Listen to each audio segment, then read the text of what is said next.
Parfait. Bonjour à tous. Je pense qu'il y en a qui ne me connaissent pas dans la salle. Bon, je crois qu'à peu près tout le monde me connaît. Donc, je sévis dans l'AS400. Moi, j'ai le droit de le dire. Depuis 1990, ça ne me rajeunit pas. Et bon, vous avez tous mes livres dans vos bibliothèques. C'est forcément, sinon je me vexe. Voilà. Eh bien, c'est collector maintenant. On ne peut plus les acheter. Ils sont épuisés depuis longtemps. Voilà. Donc, moi, j'aime bien ce qui est un peu compliqué pour l'UVMI. Et puis la sécurité, entre autres. Hein, voilà. Et puis, j'en ai eu certains d'entre vous entre mes mains pour les formations. J'ai animé plusieurs milliers de formations, notamment en IBM, donc depuis 1990, à raison de 150 jours par an. Vous imaginez que ça fait quand même pas mal. Alors, je suis assez fier de dire que je suis prix Nobel IBMI.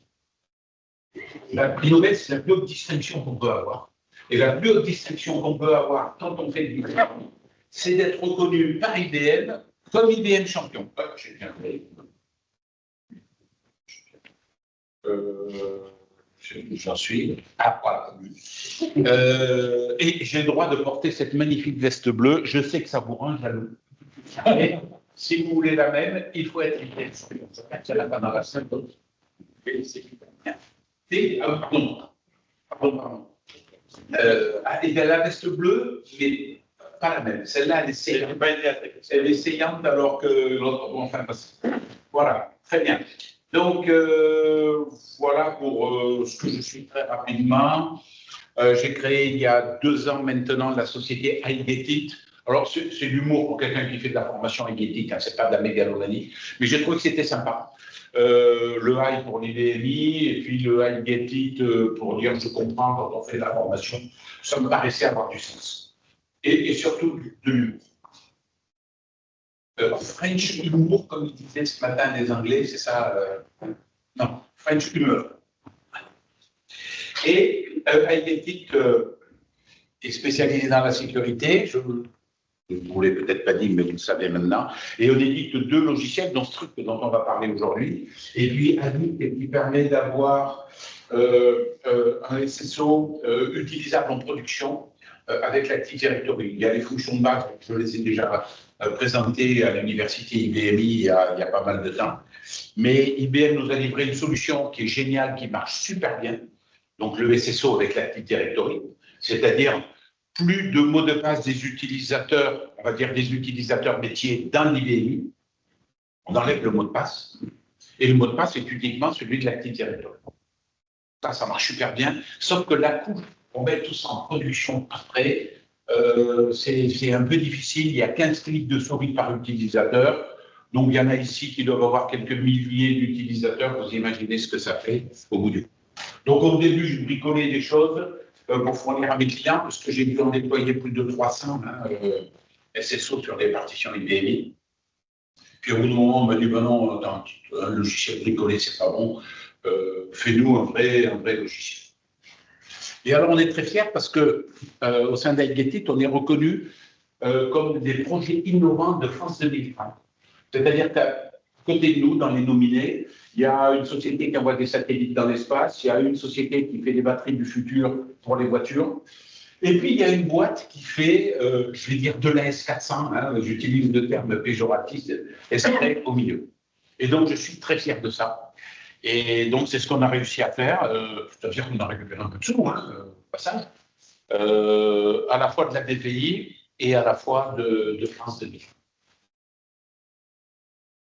Bien, alors, juste une petite parenthèse. Chaque année, on fait une série de conférences pendant 1 jour et demi sur la sécurité IBM. Donc, cette année, on a refusé du monde. Donc, l'année prochaine, on prend une structure encore plus grande. On fait ça, a priori, à Montpellier, chez IBM Montpellier, et sur la plage de la Grande Motte pour les soirées bucoliques. Et là, ça sera le mardi 16 septembre et le mercredi 17 septembre. Voilà. Et normalement à Montpellier. Donc, bien sûr, vous notez ça dans vos agendas. Et j'espère bien vous retrouver à ce moment-là. Il y a tous les gens qui font de la sécurité. Donc cette année, c'était en français. Donc il y avait Guy Marmera, il y avait Nathanaël Bonnet, entre autres. Donc il y avait des gens d'IBM aussi, le responsable de la sécurité dans les labs IBM qui étaient venus. Et j'espère avoir des bons orateurs pour l'année prochaine. Voilà.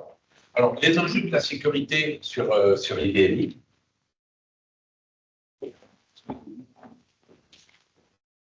Non, oui, aussi. Donc, vous savez tous comme moi que très souvent, je dis très souvent, c'est pour pas dire toujours, la sécurité des IBMI, eh bien, elle a été bâtie dans les années 90, à une époque où il y avait peu ou pas de réseau, et quand on parlait de réseau, c'était des fois du BCNA. Le seul moyen de rentrer dans l'IBMI, c'était souvent l'écran vert. Et ce niveau de sécurité est resté, et on le retrouve encore aujourd'hui, y compris dans des métiers qui semblent pourtant critiques, y compris pour des banques, y compris pour des assurances, y compris pour des sociétés qui font des milliards d'euros de chiffre d'affaires. Donc, j'ai audité plusieurs centaines de partitions. Mes statistiques, 80% des partitions ont un niveau de sécurité nul. C'est-à-dire que s'il fallait les noter, ça serait 0,2. Alors, vous savez comment ça marche en sécurité. On prend l'indice le plus bas. Donc, il suffit qu'il y ait un point sur lequel vous avez un 0, et puis vous avez un 0 global. Un 0, c'est quoi? Un mot de passe identique au profil, par exemple. C'est un niveau de sécurité assez faible, de 20. Si, on en trouve. C'est la base de données que j'appelle un open bar. Par exemple, avec les droits publics et follow, ça veut dire que vous venez, vous vous servez, il n'y a aucune restriction. Ça veut dire des profils MCM sur NetServer. Ça veut dire que vous n'avez même pas besoin d'avoir un profil IBMI pour pouvoir venir vous servir dans l'IFS. J'en passe et des meilleurs. Donc, on se retrouve avec des partitions IBMI, comme je le disais, totalement non sécurisées. Le problème, c'est qu'ils sont souvent au cœur du système d'information. Chez vous, il y a combien de pourcents du chiffre d'affaires qui passe par l'IBMI? On va dire le contraire. Combien il y a de pourcents de chiffre d'affaires qui ne passe pas par l'IBMI? Souvent, c'est 0. Et pourtant, vous faites des milliards. Alors, des fois, on sécurise le réseau, les PC, etc. On met ce qu'on appelle un SIEM, hein, c'est un logiciel. Vous connaissez peut-être le SIEM maison, hein, qui s'appelle Curala. Mais vous avez peut-être entendu parler de Splunk, de Sentinel, Microsoft Sentinel, qui est de plus en plus utilisé, très utilisé. Mais tous ces logiciels ignorent l'IBMI. Au pire, on a des petits plugins pour connecter l'IBMI à Curadar, mais Curadar, il ne sait pas quoi faire des données après qu'il arrive. En gros, c'est ça. Donc, on se retrouve dans une situation où on a une machine clé dont dépend tout le business de l'entreprise et dont le niveau de sécurité est catastrophique et qu'on ne surveille pas du tout pour prendre la sécurité. Pareil au niveau de la traçabilité. C'est important d'avoir une traçabilité, alors on va dire de type, hein, à la fois sur les événements qui se sont produits et à la fois sur les données. Qui c'est qui a modifié le RIB? Je l'entends souvent, ça, quand je vais chez les clients. Ah ouais, mais là, qui c'est qui a modifié ça? C'était pas comme ça. Ben ouais. Mais est-ce que vous avez des traces? Non, pas de traçabilité, vous ne savez pas. Et pourtant, la traçabilité est une notion importante, essentielle des nouvelles normes. Alors, il y a par exemple l'ISE, où la traçabilité est sous-entendue. Il y a DORA, donc si vous êtes organisme bancaire ou financier, disons, vous devez être sensible à DORA. Donc c'est la même chose. Hein. Vous devez détecter les incidents, les gérer, les notifier. Et comment les notifier si vous n'avez pas de traçabilité? On a aspiré votre fichier client, patient, ou je ne sais quoi, mais vous n'êtes pas capable de dire qui, quand. Alors, quand vous allez aller voir l'ANSSI ou la CNIL, hein, selon si c'est du RGPD, du DORA ou du je ne sais quoi, vous allez être bien. Alors que DORA, par exemple, impose une stratégie de résilience opérationnelle pour le numérique. Parce que ça veut dire, mais c'est joli, hein, résilience opérationnelle numérique, mais c'est écrit comme ça. Enfin, vous comprenez l'idée. Résilience, on est capable de rebondir en cas de problème, notamment d'attaque, hein, par exemple, dans le monde numérique. Opérationnel, il faut que ce soit vraiment, vraiment utilisé. La traçabilité, j'en rencontre très rarement sur IBMI. Moi, j'en mets en place dans le cadre de mes audits. Et notamment, il y a des moyens simples, c'est d'avoir des sauvegardes pour tout ce qui est log, on va dire. Les récepteurs de journaux, les QHST, les spools. Enfin, aujourd'hui, on est capable de sauvegarder plein d'informations de traçabilité. C'est quasiment acheté. Qui en a en place de la traçabilité? Un bon élève. Parfaitement. Un et demi.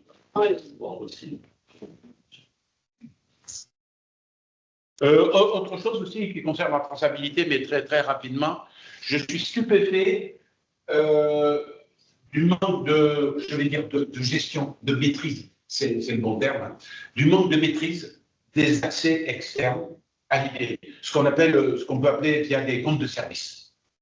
Qui c'est qui fait du FTP, quand, qui c'est qui fait de l'ODBC, la nuit en automatique, à partir de quelle machine, etc. Alors pourquoi c'est important ça? C'est important parce que s'il y a accès externe, en général, il y a identifiant mot de passe dans la machine externe. Le plus souvent en clair. Hein, c'est-à-dire qu'il y a un fichier texte où il y a identifiant mot de passe. Puis comme on ne veut pas être embêté, on met un profil qui a tous les droits. Quand ce n'est pas QCCOFR, c'est l'équivalent.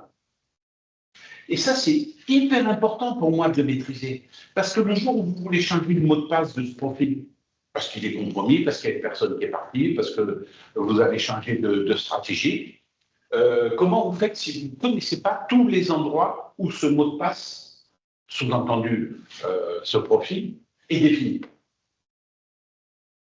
Donc ça aussi, pour moi, ça fait partie de la traçabilité, de savoir qui se connecte et pourquoi faire.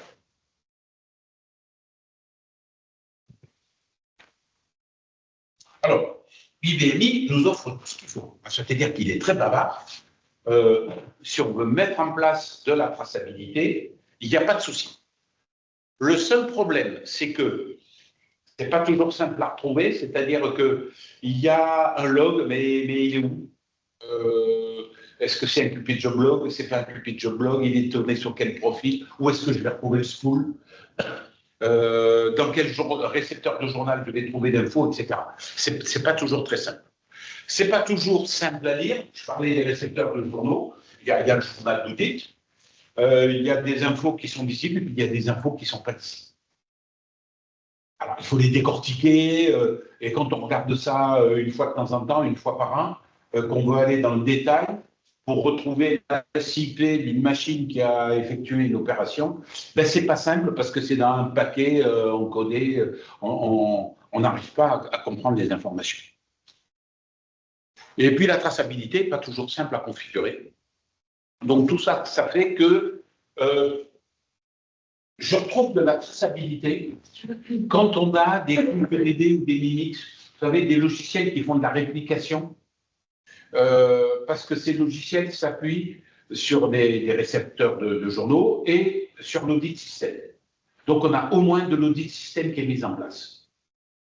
Donc quand je vois qu'il y a un QuickEDD ou un Mimix qui traîne encore, ou qui a traîné, parce qu'en général, il suffit que ça ait traîné une fois pour qu'on hérite encore de cette configuration, on ne l'a pas changé. Dans ces cas-là, on a des récepteurs de journaux, et donc on a un peu de croustillant, je dirais, en termes de traçabilité et de sécurité. Voilà. Quand eux, ce n'est pas systématiquement détruit, on a la possibilité de détruire le récepteur de journal dès qu'il n'est plus utile. Auquel cas, ben, on n'a pas de traçabilité. Il faut que vous compreniez que la traçabilité, c'est quelque chose de très important. Alors,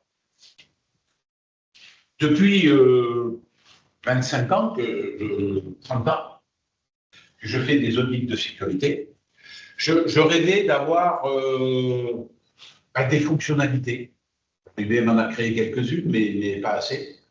Et donc, au bout d'un moment, je me suis dit, je vais me les créer tout seul. Et c'est là qu'est donc apparu Strict, S pour Security, TR pour Trace, le petit, vous le connaissez vraiment, je n'en dis pas plus. Donc, l'idée, c'était de répondre à un de mes fantasmes. Bon, un avouable. Et c'est donc un logiciel dédié à la sécurisation et à la traçabilité.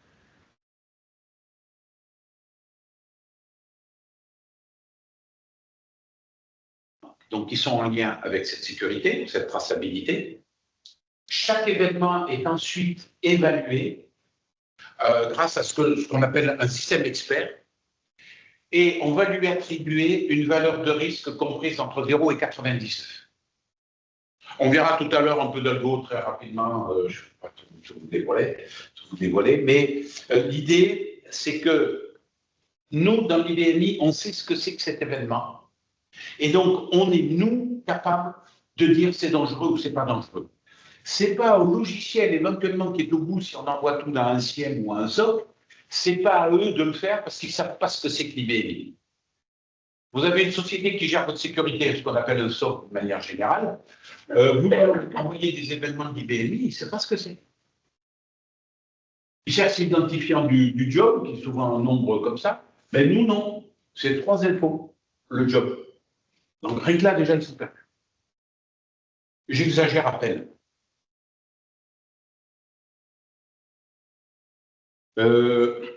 Mes 2 plus gros clients, ils ont acheté un SOC dans une des plus grosses entreprises qui gèrent la sécurité externe, et les IBMI sont exclus. Il y a une boîte, il y a quand même 150 000 collaborateurs. Bien. Donc, l'idée, c'est de dire, quand on passe les infos au SOC, c'est ce qu'on est en train de mettre en place, on a mis une évaluation du risque, et puis on met un IBD pour dire pourquoi il y a un risque qui est aussi élevé. Hein, on justifie, en fait, notre algorithme, en quelque sorte. Voilà. Et ensuite, on transmet les données à ce qu'on appelle un dispatcher. Très souvent, on me dit « Ah ouais, mais les récepteurs de journaux, ça prend beaucoup de place. Je suis à 85%, donc je ne veux pas que vous me rajoutiez de l'info dans l'IBMI. » Donc, notre idée, c'était de dire « Bien, on va tout externaliser dans une machine dédiée. » On appelle ça un dispatcher, vous allez comprendre quoi après. Hein. On stocke tout sous format texte, ça prend très peu de place. Et on peut agréger des informations qui viennent de X IBMI. X est un nombre compris entre 1 et beaucoup. Vous allez comprendre. D'abord parce que c'est notre intérêt d'avoir plein d'IBMI, parce qu'on a vendu plein de licences. Mais bon, ça, c'est une autre histoire. Et voilà, donc notre puits de données, il va les archiver dans un puits de données local, il va éventuellement déclencher des alertes, il va envoyer vers des SIEM externes si la société est équipée d'un curadar, d'un sentinelle ou je ne sais quoi, ou va les envoyer vers un SOC si jamais ils en sont. Donc, notre logiciel s'appuie sur des sondes, on a X dizaines de sondes, on en crée encore régulièrement, on manque pas d'idées. Et comme je vous ai dit, un IBMI nous permet de récupérer pas mal d'infos. Donc, on a pas mal de sondes et pas mal de sondes à créer encore. Donc, on a des mécaniques d'acquisition, bien sûr, qui dépendent de temps réel ou temps différé. Et on a notre système expert qui, pour chaque événement, va envoyer un niveau de risque. OK ? Tout ça, c'est pur IBMI, c'est 100% IBMI. Avec une charge qui n'est pas très importante. Une charge supplémentaire qui est énorme. Donc, On communique avec un dispatcher. Donc, nous, on n'a fait que des web services. Hein. On a fait un produit moderne avec des technos modernes. Donc, on a essayé chaque fois que c'était possible d'utiliser des fonctionnalités au goût du jour. Ce dispatcher, classiquement, c'est une machine Windows, un VMware. Le plus simple, hein, quand vous avez un VMware, on vous donne une VM, vous la mettez dans le VMware, 10 minutes après, c'est installé, c'est réglé. Il y a juste une bibliothèque à restaurer ici, côté IBMI. On configure et c'est fini. Alors, on en fait sous Windows. Là, on nous en a demandé sous Windows. Et on est en train de réfléchir à une appliance sur les 10-12. Vous savez, c'est les derniers Power qui sont sortis, qui sont petits. Mais bien sûr, puissants, puisque c'est des Power 10. Il y a Linux dedans. Et quand on est un hébergeur, hein, un MSP, on va pouvoir gérer comme ça plusieurs dizaines d'IBMI, pourquoi pas, dans un seul dispatcher, hein, une seule machine virtuelle. Donc ça, c'est intéressant pour l'hébergeur ou pour les structures qui ont X partitions, un seul environnement pour gérer X partitions IBMI. Voilà, donc on a un puits de données avec une interface graphique. Alors ça, c'est intéressant parce que même si on a un lien avec les SIEM après, on a toujours dans la partie IBMI, enfin dans l'équipe IBMI, la possibilité d'accéder à ce puits de données avec l'interface graphique, voire de la traçabilité. Souvent, les équipes disent « ouais, mais ça part vers le SIEM ou vers le SOC qui est géré à l'étranger, etc. » Et nous, il n'y a pas accès. Nous, IBMI, on est un peu des lépreux, on n'a pas le droit de toucher à ça. Ben, grâce à ça, l'équipe IBMI continue à pouvoir gérer sa traçabilité et à comprendre ce qui s'est passé sur son IBMI.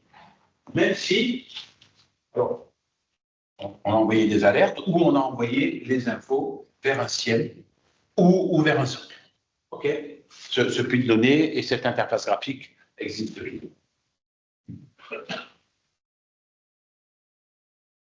Voilà, donc on a voilà, un seul dispatcher, si on a un X partition IBMI, un seul dispatcher qui va gérer tout ça. Donc dans les SIEM, en ce moment, on nous demande beaucoup du Sentinel, Microsoft Sentinel. Il y a 2 ans, on n'en parlait pas trop, maintenant c'est la mode. Il y a 2 ans, on nous parlait beaucoup de Curadar. Pour ceux qui ont suivi Curadar, comprenez pourquoi on en parle moins. IBM a cédé, revendu, on va dire une partie de Curadar à Palo Alto.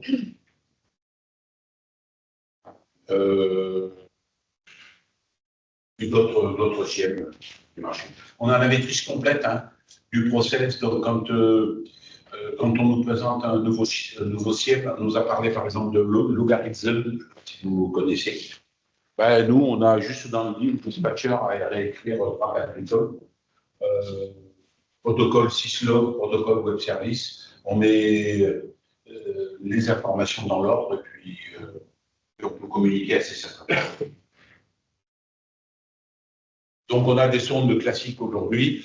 Moi, j'aime bien, il y a 3 sondes importantes. Les erreurs de mot de passe. Parce que pratiquement toute tentative de connexion dans l'IBMI va passer par une authentification. Que vous connectiez en ODBC, JDBC, que vous connectiez en FTP, en Telnet, il va falloir passer par une étape d'authentification. Donc, si vous avez un mauvais mot de passe, eh bien, vous allez vous faire rejeter, il y a une information qui va remonter. Les tentatives de violation d'accès, vous avez essayé d'accéder à l'objet auquel vous n'aviez pas le droit. Et puis moi, j'aime bien les connexions socket, les connexions bas niveau. Où là, on n'en est pas au niveau de l'authentification. On est vraiment à bas niveau. Mais il y a une application qui essaye de se connecter sur le port 89. Le port 89, il n'est pas démarré dans l'IBMI. Alors, si tu fais ça une fois, c'est pas grave. Si après 89, il fait 90, 91, 92, hein, notre système expert, il monte dans les pots. Et ça, c'est pas bien du tout. Et ça, c'est que les connexions socket qui permettent de le voir, parce que c'est vraiment la connexion de bas niveau qui dit je veux me connecter sur le port 89, mais il n'est pas ouvert, donc ça ne marche pas. Et aujourd'hui, tout ça, vous l'ignorez en général. Vous n'en tenez pas compte. Et c'est essentiel. Il faut bien comprendre une chose. C'est que, comment se passent en gros les attaques aujourd'hui? Alors, c'est schématique, mais s'il y a quelqu'un qui en veut vraiment à votre réseau, il va arriver à prendre la possession d'une machine. Il y a tout un tas de manières, un clic qu'il ne fallait pas faire, un pare-feu qui n'a pas été mis à jour, enfin, il y a tout un tas de mécaniques qui font que l'attaquant va prendre la possession d'une machine. Et là, il ne va pas faire de bruit. Il va faire une découverte du réseau. Donc, à bas bruit, il va essayer de découvrir les machines qui sont sur le réseau.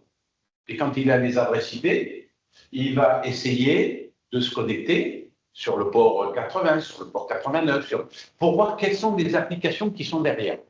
Hein, normalement, derrière un port, il y a une application. Et derrière,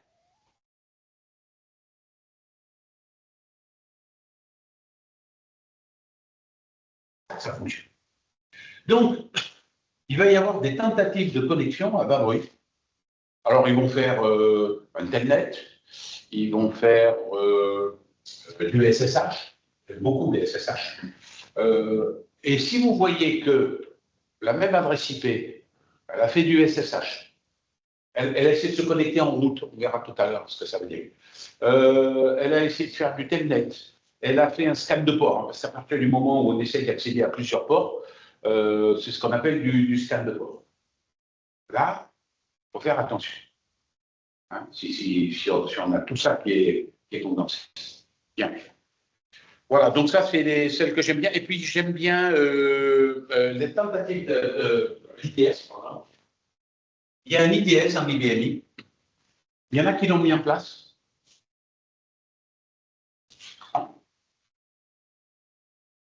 Bon. Alors, c'est simple, hein, c'est 3 clics de souris.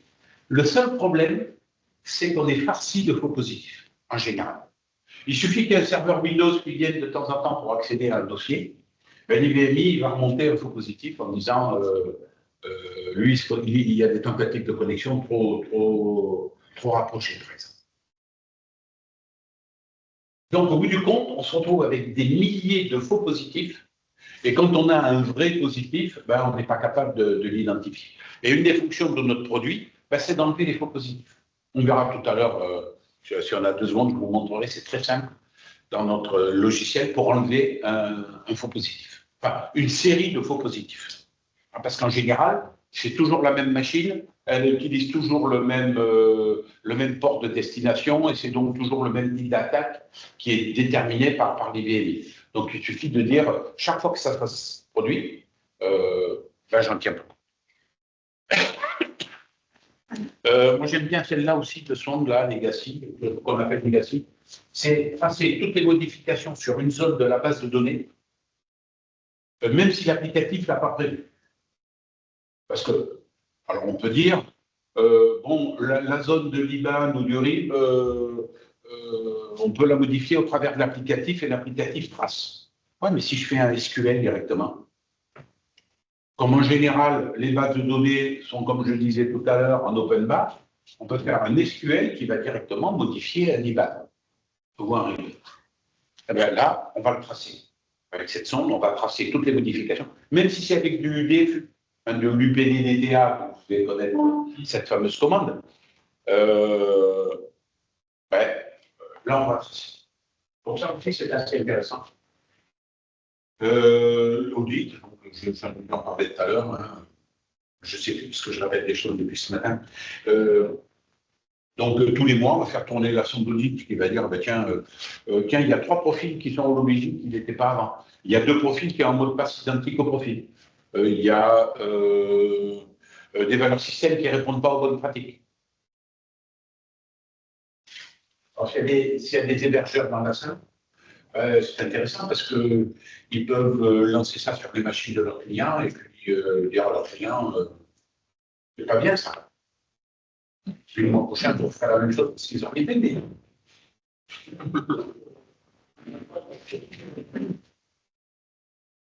Alors, notre système expert, hein, je vous l'ai dit, il détermine le risque et il s'appuie notamment sur un pot de miel.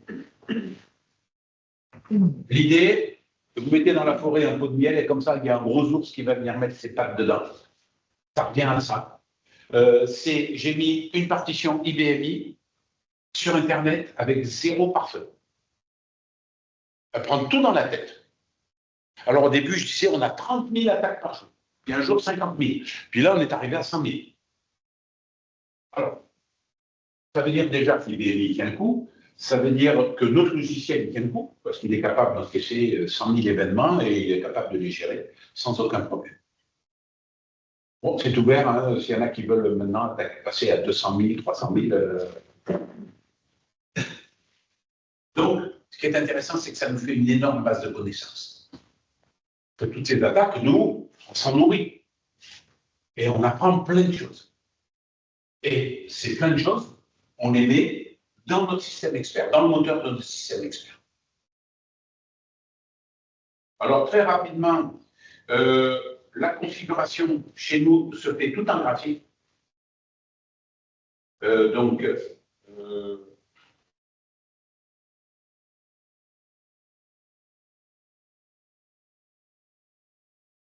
on a même sécurisé notre produit. Bien. Donc voilà par exemple des sondes. Juste pour vous montrer.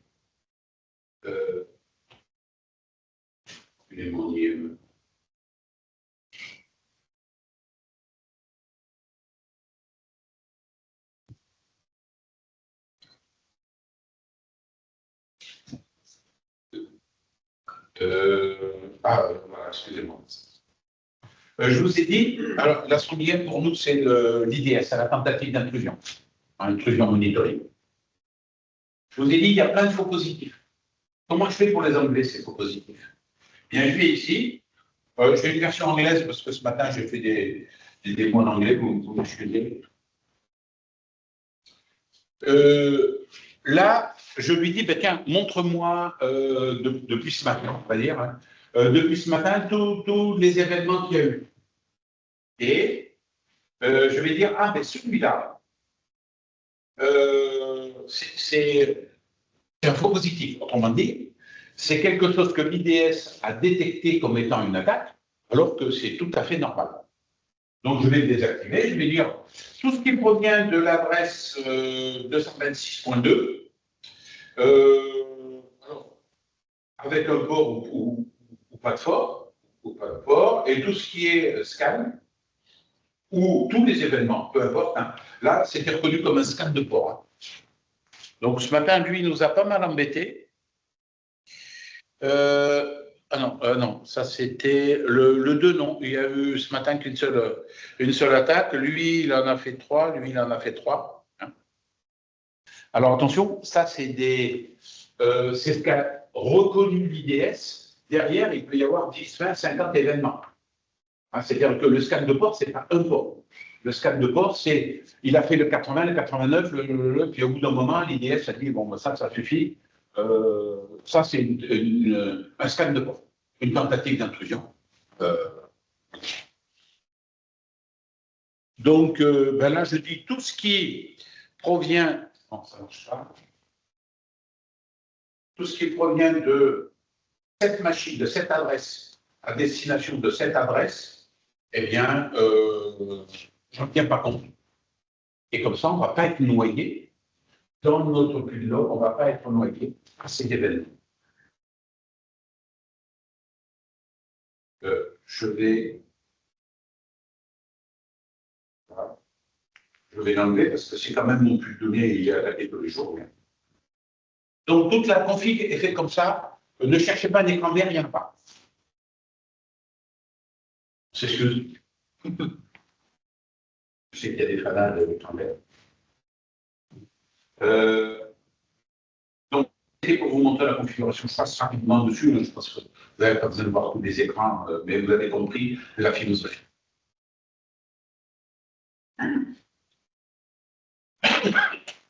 Alors, il y avait une autre diapo. Oui, voilà. Le dispatcher, vous avez bien compris, c'est lui qui réceptionne les données. Hein. C'est un serveur, un ensemble de serveurs de web service. Il récupère les données. C'est du format JSON pour ceux que ça intéresse. On décortique tout ça et on prend chaque événement et puis on regarde un certain nombre de choses. Notamment le niveau de risque qui a été défini par notre système expert. Et en fonction du niveau de risque, il va faire des choses. Il va déclencher des alertes, il va envoyer des infos vers un SIEM externe, etc. Et puis, dans tous les cas, il va enregistrer dans notre flux de log local. Alors, on va regarder notre flux de log. Et je l'ai ici. Voilà.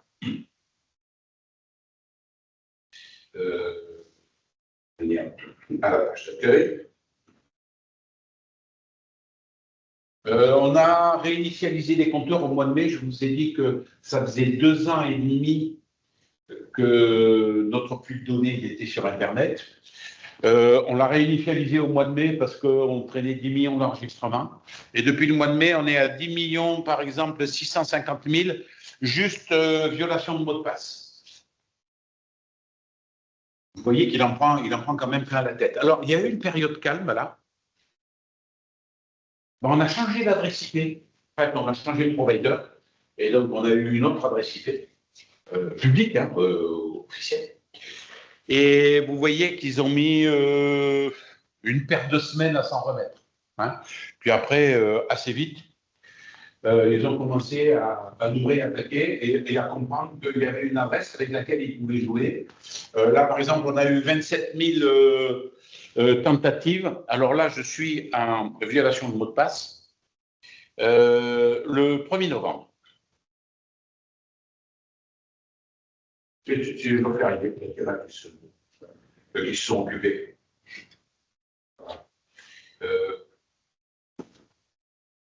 Voilà tous ces événements. Alors, ça c'est le portail d'entrée. Hein. On a ici les partitions, si vous avez plusieurs partitions. Tout est configurable. Moi, j'ai mis les 3 sondes qui me paraissent les plus importantes. Les problèmes de mot de passe, les tentatives d'intrusion, donc définies par l'IDS, et puis les accès, les tentatives d'accès à des objets non autorisés.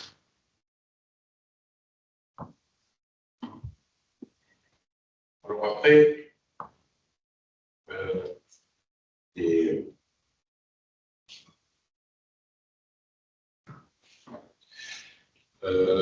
donc des tableaux de bord, on en a fait beaucoup, puis je répète, c'est assez simple avec Grafana d'en faire d'autres. Mais voilà quelques extraits, par exemple.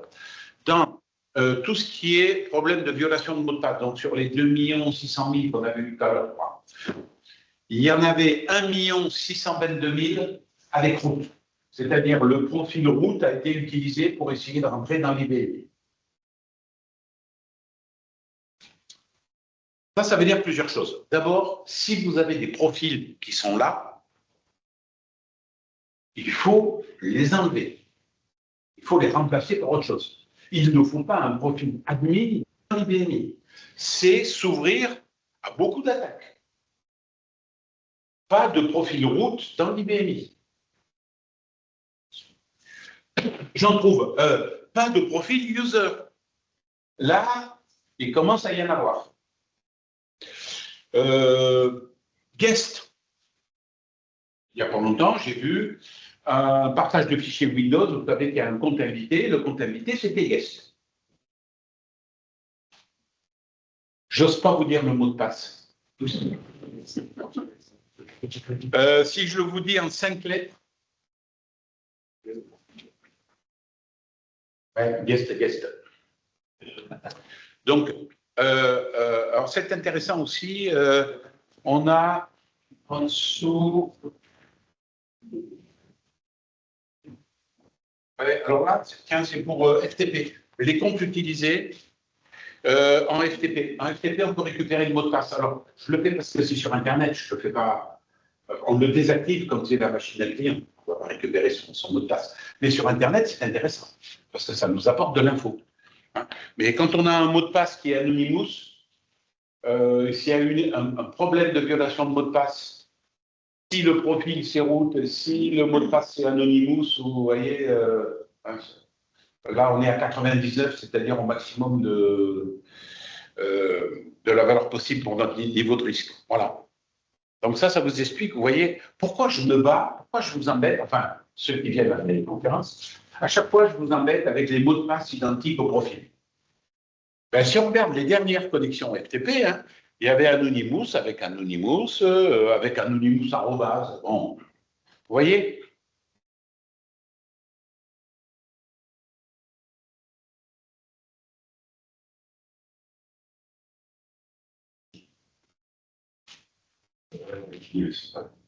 Non, c'est bon.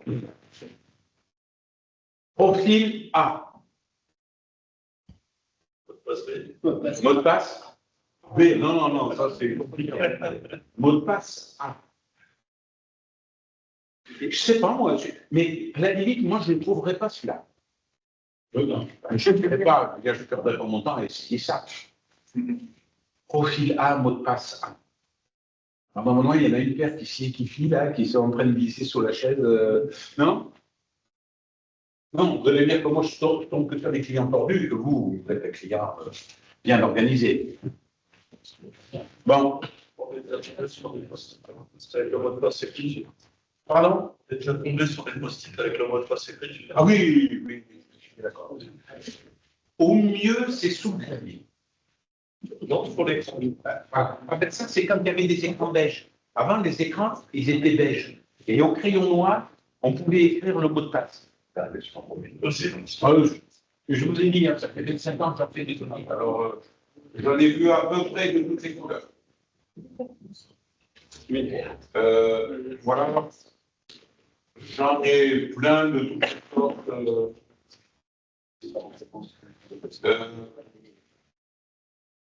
Là, j'ai toutes les connexions avec les mots de passe identiques au profil. Admin. Alors, il y a des fois des subtilités. J'ai gardé le même, la casse. Hein. Donc, des fois, ils mettent un A majuscule. Subtilité. Anonymous, Apache, bloc, data. Hein. FTP. Je veux dire, bon. Et ça, c'est des vrais exemples qu'on extrait d'Internet. Tout ça, c'est extrait en temps réel.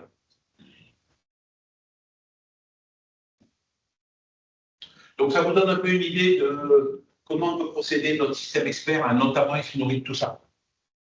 Par exemple, quelqu'un qui se trompe de mot de passe. Bon, c'est Ginette à la compta, se trompe de mot de passe, elle était partie en congé pendant un mois, elle revient, se trompe de mot de passe. C'est pas catastrophique, je veux dire, on ne va pas prévenir le SOC et appeler les pompiers. Par contre, si c'est le profil route qui essaye de se connecter avec le mot de passe route ou Anonymous ou autre, à ce moment-là, il faut qu'il y ait un bip, quelque chose qui clignote et qui vous dise attention à l'aide.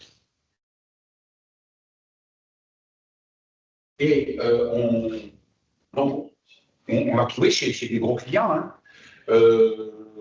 lors de tentatives de connexion à bas bruit, c'est comme ça qu'on les remonte. Et ce n'est pas l'IBMI qu'on protège. Puisqu'ils ne sont pas rentrés dans l'IBMI, ils n'avaient pas le profil et le mot de passe correct. Mais par contre, ça nous permet de protéger tout le réseau. Le fait de savoir qu'il y a un poste au fin fond d'une filiale qui essaye de se connecter en route, mot de passe route, ça doit nous alerter et on doit protéger le réseau tout de suite.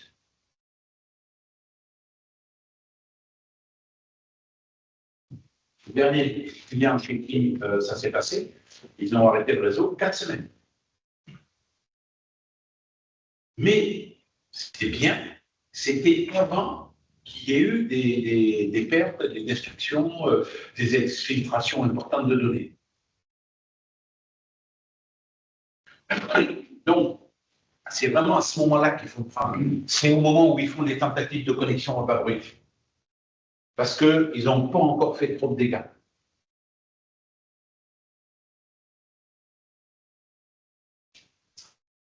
Voilà, alors, je ne vais pas vous embêter avec tout ça, mais qu'est-ce que je pourrais vous montrer? Ah oui, moi j'aime bien aussi, quand on a une idée d'un événement ou qu'il y a quelque chose qui est un peu bizarre, et je l'ai encore vu hier chez un de mes clients, où on faisait un point sur les logs depuis un mois, et donc on a besoin de comprendre tout un tas de choses.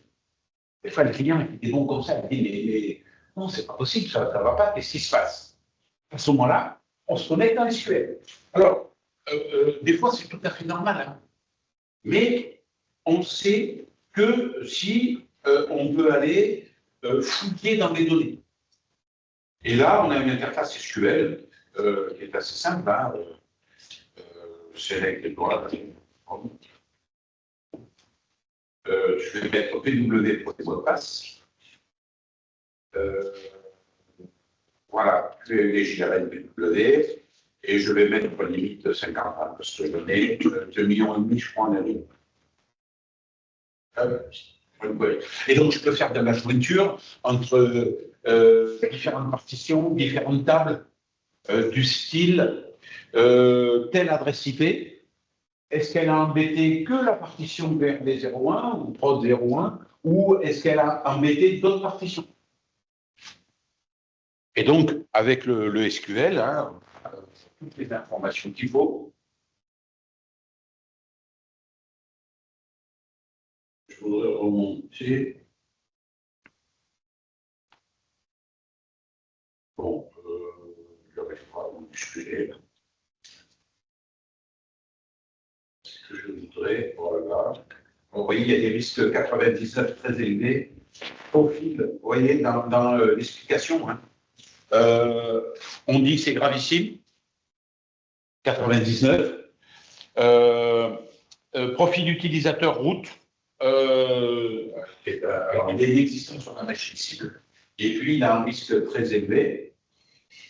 Clac, je vais le voir un peu plus loin, voilà. Voilà le profil qui a été utilisé ici, c'était route, c'était live, c'était route. Vous voyez, c'est route qui est massivement utilisé.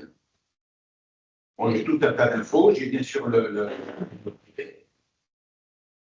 c'est-à-dire je sais qui c'est qui nous a embêtés. Généralement, c'est une adresse interne. J'ai vu des clients où il y avait une connexion d'une machine de l'Azerbaïdjan. Je lui ai dit, tiens, vous avez une agence en Azerbaïdjan? Non. Alors, pas bon pour vous. Effectivement, on est remonté au pare-feu et le pare-feu était mal configuré. Et donc, il y avait tout le trafic partage de fichiers Windows qui était remonté directement dans les VMI. Voilà. Donc, c'est pour vous donner un peu une aperçu de ce qu'on peut faire. Hein. Donc, en termes de sécurisation, de traçabilité, après, on peut prendre une adresse. Est-ce que je l'ai l'adresse chiffrée là? Je l'avais, je pourrais. On va revenir au début. Donc, je vais prendre les derniers événements là. Voilà. Donc, oui, alors on fait trier dans l'autre sens. 8h29, non, 16h13. Non, le 18-11, et on est le 19. Donc ça c'était hier, peu importe. Qu'est-ce que je voulais? Ah oui, je voulais récupérer l'adresse IP. Voilà.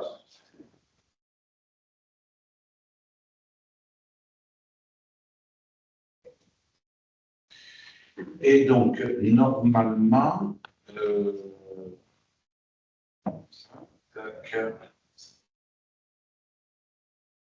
je vois la seule l'adresse IP.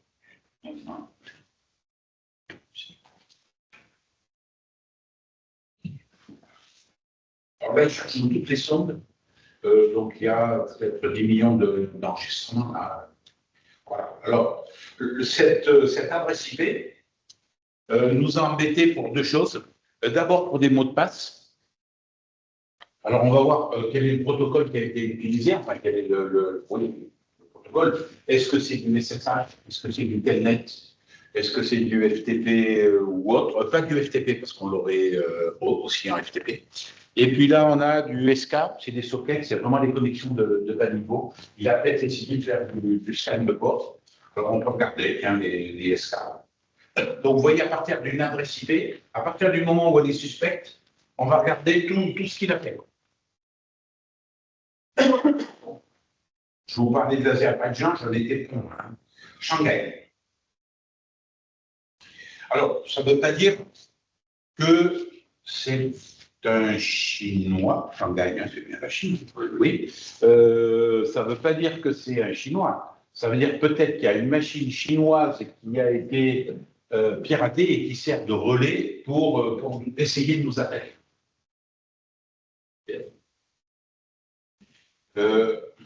Alors, qu'est-ce que... Voilà, son remote, voilà. Alors, il a essayé de jouer, voilà, avec le port 8022, le port 22222, etc. Ça, c'est tous les ports. Et donc, c'est pour ça que je dois avoir des IM, j'avais dû avoir des IM. Tiens, du Telnet. Il a essayé de faire un Telnet. 23, c'est bien Telnet, hein? Oui, c'est un Telnet. Voilà. Il a essayé de se connecter. En Telnet. Donc, vous voyez, lui, il avait quand même une volonté d'essayer un peu tout. Hein. Il a fait du scan de port, il a essayé en Telnet. Donc, si je regarde au niveau de PW, oui, là, c'est ça. Si je regarde au niveau des mots de passe, comme il a fait un Telnet, s'il a essayé de se connecter en Telnet, que ce soit du VT100, qui est Telnet Unix hein, qu'on généralement ils utilisent, ou du Telnet 5250, c'est notre Telnet à nous. Dans tous les cas, il a identifié un mot de passe de demandé. Donc, s'il a essayé d'aller plus loin, parce que Telnet, il fonctionne en deux étapes. Vous vous connectez, vous connectez au port 23 et on vous renvoie une page de login. C'est ce qu'on voit là. Voilà. Ici, on a renvoyé la page de login. On n'en est pas encore à l'authentification. On aura un problème de mot de passe que s'il tape route, et s'y fait entrer. D'accord? Donc, c'est des étapes différentes, mais ça, déjà, c'est suspect. Hein.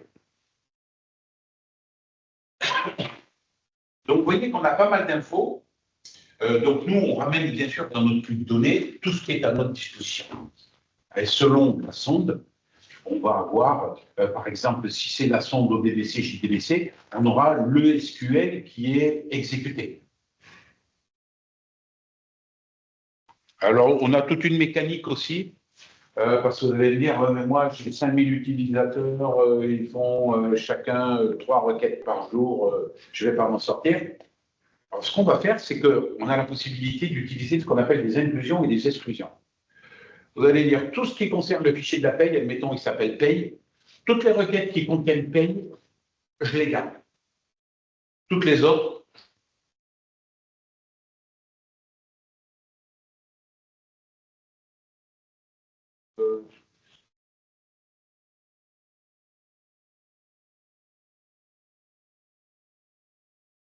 tous les mots intéressants, à ce moment-là, on va les garder. De manière à essayer d'avoir de l'information la plus pertinente possible. J'ai deux types de clients. Il y en a qui me disent, moi, je veux tout. Ben, ça, c'est toujours au début. Quand on ne sait pas, on veut tout. Mais après, quand ils se rendent compte que, par exemple, il veut toutes les connexions. Donc, par jour, il y a 5000 utilisateurs. En gros, ça fait 10-20 000 enregistrements dans la journée. Hein, parce qu'il y a les connexions Telnet, puis après, il y a tout un tas d'autres choses derrière, de l'ODBC, des connexions ODBC, JDBC, etc. Donc, il peut avoir des 3, 4, 5, 10 connexions par jour. Donc, multiplié par le nombre d'utilisateurs, ça peut faire énorme. Mais à la limite, moi, je m'en fous, entre guillemets. Il suffit que le flux de données, il ait assez de place pour héberger tout ça. C'est du texte, je le répète. Un tera de données, vous gardez largement toutes les infos pour une année, pour une dizaine d'applications. Bon, concurrence, un nombre d'utilisateurs raisonnable, etc. Mais c'est un peu l'idée. Le texte, ça prend pas beaucoup de place. On a des fonctions, bien sûr, dans la configuration où on dit toutes les données de telle sonde, au bout de 30 jours, elles sont purgées. Ou au bout de 10 jours, elles sont purgées. Donc, on n'a pas à s'occuper de gérer l'espace disque, puisque normalement, la purge se fait automatiquement.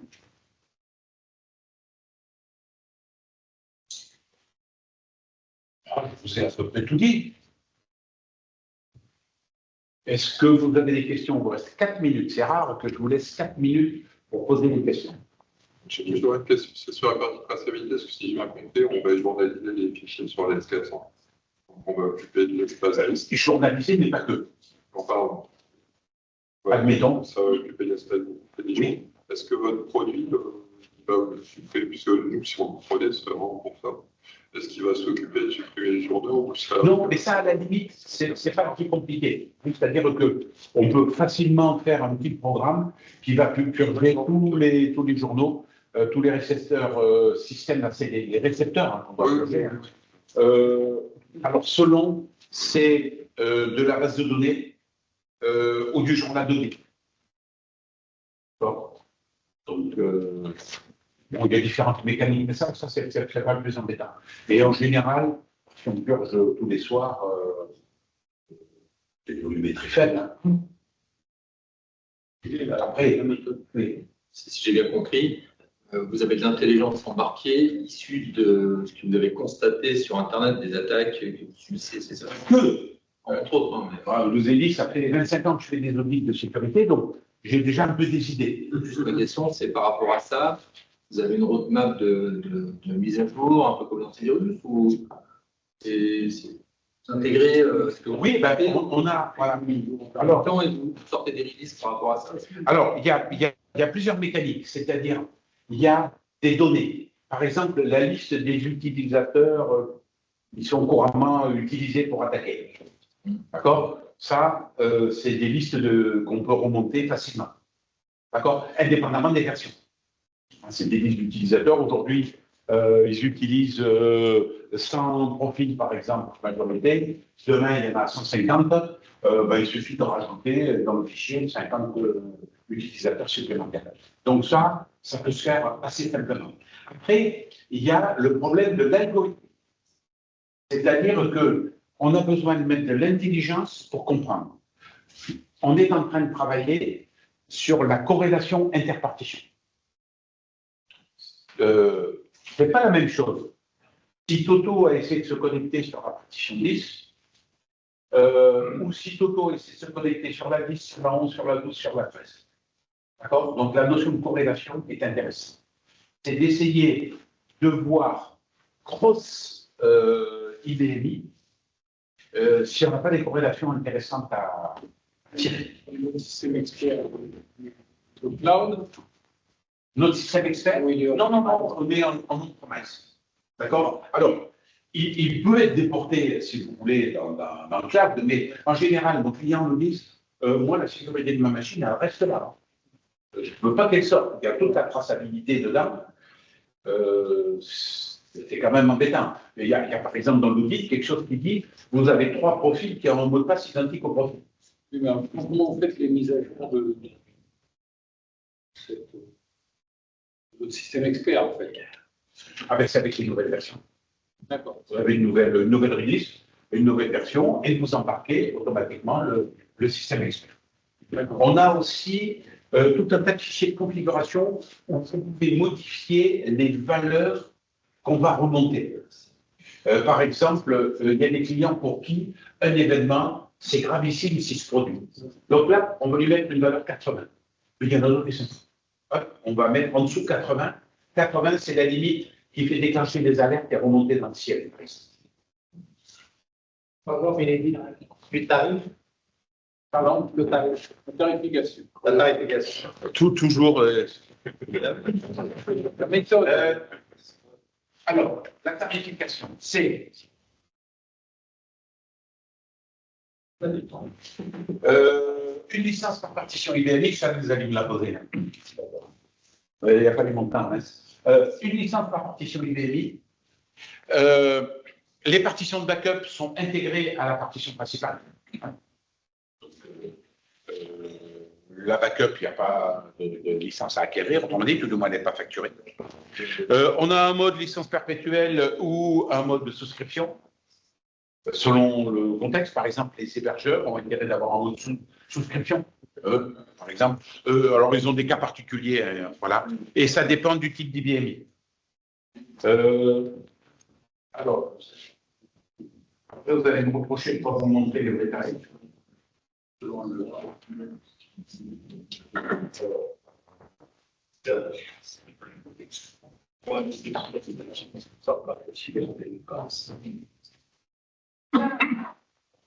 Alors, addict, prix public. Voilà. Non, c'est pas addict, c'est strict. Là, on parle. Public, voilà.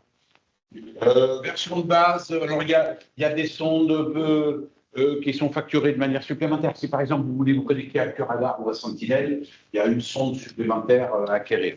Mais en gros, voilà, prix de base 5009 en P05, 7006 en P10. Et les autres partitions, à partir de la première, les autres partitions sont 50%. D'accord? Ça, c'est une licence perpétuelle. Ça, c'est le prix d'une licence perpétuelle hors maintenance, avec une maintenance qui est ici. Voilà. Pardon? P9, ah non, alors attention. Il faut vous parler du modèle de processeur. Ça, c'est la tranche de facturation. IBM, je ne sais pas, ça annonce. Ouais, mais ça annonce le groupe. Le groupe. Oui, oui. Donc, merci. Bon, allez acheter un SIEM pour votre réseau, parce que ça, c'est un SIEM pour l'IBMI. Hein. On peut vraiment parler d'un SIEM pour l'IBMI. Éventuellement, qui se connecte avec notre SIEM. Mais si vous n'avez pas de SIEM sur votre réseau, c'est un SIEM à part entière. Un SIEM, qu'est-ce que ça fait? Ça détecte les événements, ça évalue le risque, ça fait remonter des alertes, ça trace, ça log, hein, et ça vous donne une interface pour aller voir la log. C'est exactement ce qu'on a. Donc, on a un SIEM dédié à l'IBM. Comparez les prix des SIEM avec ça, vous verrez, il n'y a pas photo. C'est d'un facteur 10. Profitez de ça là au moins. À la bonne idée. Tu parlais d'intégration avec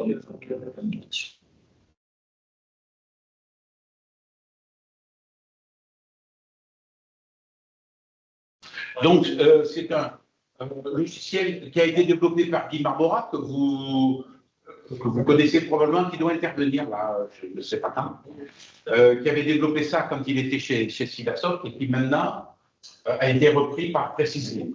Et ce logiciel trace tous les points d'exit. Moi, je trace que ceux qui m'ont paru importants, SQL ou DBC, JDBC, IFS et FTP. Avec Assure Security, vous avez je ne sais combien de points d'exit qui sont tracés. Donc, on a mis une option qui permet d'aller récupérer toutes les logs d'Assure Security et de les remonter comme si c'était des sondes à nous. À vous de configurer après Assure Security pour qu'ils remontent les informations qui vous intéressent. Ils ont beaucoup de choses, hein, Assure Security.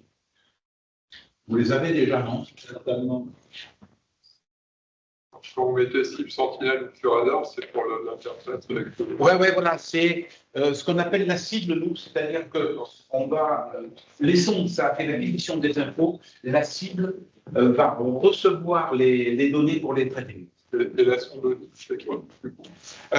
La sonde d'audit, c'est donc la sonde qui tous les mois récupère tout un tas d'infos dans l'IBMI et vous sort, par exemple, il y a tant de profils dans votre base identique, il y a, etc. Ça, c'est important. Oui. C'est en plus. Oui, c'est en plus. Mais c'est en plus, mais c'est une sonde récente qui nous a demandé un travail énorme. Et jusque-là, elle n'était pas facturée, donc ça n'aurait pas été honnête je me demandais de me justifier. Et 950 €. Hein. Et de quoi on parle? Combien vous coûte une journée d'arrêt de votre informatique? 950 €? Non. Si ça s'incrémente localement ou pas du tout? Alors, non, c'est-à-dire qu'il n'apprend pas. Non, non, non, non. Lui, il a des règles. On lui passe une info et il déclenche une alerte. Il met une valeur. C'est tout. Et donc, chaque fois, les versions qui. Oui, par contre, chaque nouvelle version amène des nouveaux algorithmes, etc. Bon, on essaie de travailler sur l'intelligence artificielle, mais bon, il faut que ce soit intéressant. Alors, on va en mettre un peu pour dire, on va mettre un tampon intelligence artificielle, mais C'est quoi la tendance des nouvelles versions? cette année, on en a sorti 2. Un 3, un 4. Après, bon, on a une dizaine de personnes au développement. Ça travaille. Ça avance. J'ai un produit maintenu. C'est facile à mettre en place. Oui. Parce qu'ensuite, la sécurité, Et pour nous, on apporte tout un support pour les MSP. On apporte tout un support pour vous considérez comme MSP. Une aide, si vous voulez, pour que vous puissiez proposer au mieux des services à vos clients si vous l'utilisez en interne. Parce que pour vous, il y a 2 possibilités. Vous vendez le produit au client, ou vous l'utilisez sur vos installations et vous vendez le service. Tu le mets en mode POC. Pardon? Tu fais des POC chez les clients pour. Ouais, on peut faire des POC. Tu penses auquel? Non? J'ai ton client préféré? Non, mais. On a vraiment confiance dans notre produit. Donc, vous nous donnez une VMware, une machine, enfin, un espace VMware, on redescend nos VMDK, etc. C'est vite mis en place. Puis, pour un peu, on configure vite quelques connexions, on voit ce que ça marche. Sur sécurité. Pardon? Sur sécurité, c'est plus compliqué à mettre en œuvre. Non, alors c'est simple, justement. Si vous avez déjà Assure Security qui tombe. Non, d'accord, mais je veux dire, c'est plus compliqué de mettre en œuvre Assure Sécurité. Surtout à paramétrer. Voilà. Parce que moi, je constate souvent qu'Assure Security, il est en mode traçabilité, il n'est pas en mode interdiction. Hein, parce que, on parlait du. Alors, je parle du produit, mais. Oui, non, mais le concurrent est mis maintenant, mais souvent, en fait, on met en place cette interdiction, il faut être vraiment nickel au niveau sécurité. Donc, les clients, souvent, ils disent, ouais, je vais interdire. Ils interdisent au bout de 5 minutes. Bon, pour l'instant, on va faire que de la traçabilité, hein, parce que le téléphone, il est rouge déjà. Et, voilà.